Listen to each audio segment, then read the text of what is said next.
Apa yang berlaku di antara India dengan Pakistan ni? Berita 26 April 2025. Dah 2 hari dah India dengan Pakistan duk trade gunfire di antara satu sama lain. Ini dah disebabkan berlakunya satu serangan pada 22 April di Pahalgam yang membunuh 26 orang. India mengambil beberapa tindakan untuk retaliate balik serangan ini. Seperti nombor 1, dia cancel ataupun revoke all the visas of Pakistani punya citizen dan expect dorang untuk keluar tinggalkan negara India sebelum 27 April. Yang kedua, India juga dah suspend Indus Water Treaty di mana air daripada sumber sungai itu memberi kehidupan bagi orang-orang di Pakistan.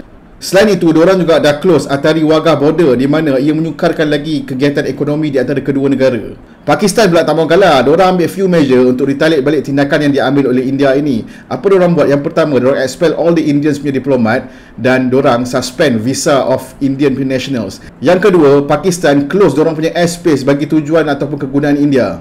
Yang ketiga, diorang juga suspend Shimla 1972 punya accord di mana ia merupakan satu bilateral untuk peace framework. Diorang juga bagi warning dekat India dengan mengatakan bahawa any interference terhadap Treaty of Indus Water merupakan satu act of war. Apa korang fikir tentang berita ini? Tinggalkan komen korang kat bawah.